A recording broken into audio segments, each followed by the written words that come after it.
Mona Lisa ও সেনাপতিকে হাতে নাতে ধরে পুলিশের হাতে তুলে দিল কম্পাস। বিহানের সামনে থাপ্পড় খেল মোনালিসা। হ্যাঁ প্রিভার 70 দেখা যাবে।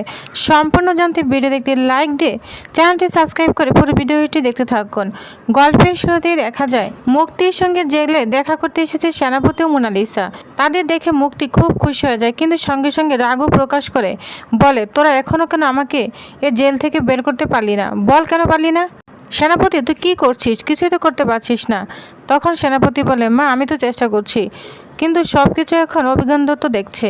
তুমি চিন্তা করো না, খুব শিগগির তোমাকে এখান থেকে বের করে নেওয়া হবে। আর কমলেশ আঙ্কেলও সব কিছু সামলাচ্ছেন। এরপর মোনালিসা হাসি নিয়ে বলে, মুক্তিমাসি, আমরা একটা বড় কাজ করেছি যেটা আসলে তুমি খুব খুশি হবে, তবে এখনও দাদুকে বলিনি। তখন মুক্তি আগ্রহ নিয়ে জানতে চায়, কী করেছিস? তখন মোনালিসা চৌধুরী বাড়ির গয়না চুরি করে আনার পুরো ঘটনাটাই খুলে বলে, যা শুনে মুক্তি অনেক খুশি হয়ে যায়। মুক্তি তখন নতুন ষড়যন্ত্রের কথা বলে। সে বলে, এবার আমাদের নতুন প্ল্যান করতে হবে। যেভাবেই হোক কম্পাসকে সরিয়ে দিতে হবে।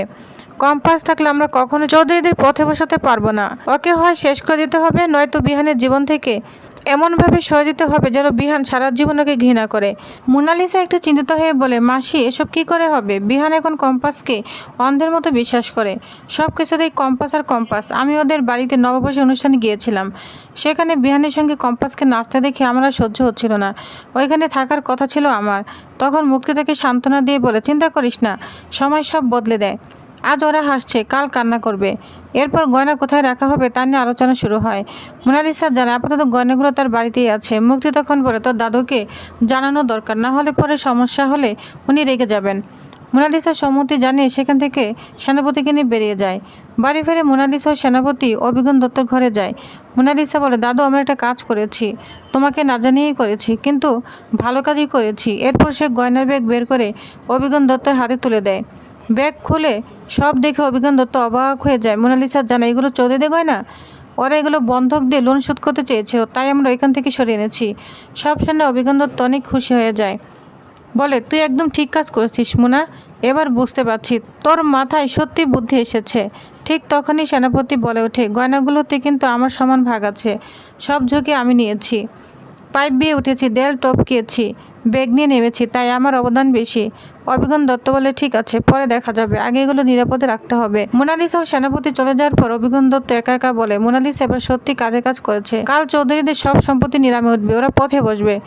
কিন্তু ঠিক তখনই পাশে দিয়ে যেতে সব শুনে ফেলে শ্রেষ্ঠা।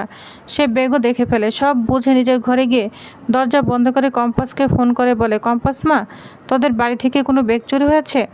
কম্পাস অবাক হয়ে বলে, হ্যাঁ কাকিমা, গয়নার ব্যাগ খুঁজে পাচ্ছি না।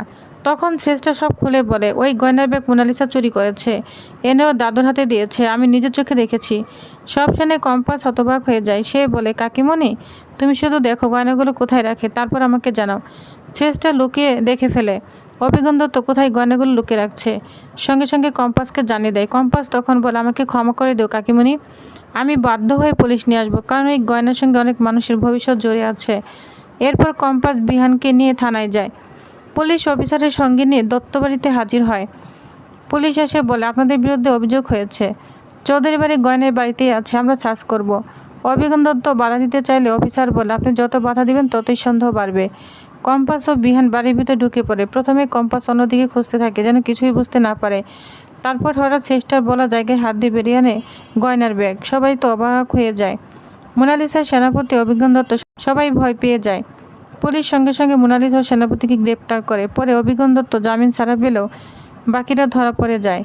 তখন মোনালিসা রাগে চিৎকার করতে থাকে, বলে, কম্পাস, তোকে আমি ছাড়বো না, তোর জন্য আজ আমার এই অবস্থা। কম্পাস হেসে বলে, তুই আমার কি করবি মোনা? তোকে দেখে না এখন করোনা হয়, তোর জন্য আমি এত কিছু সহ্য করেছি।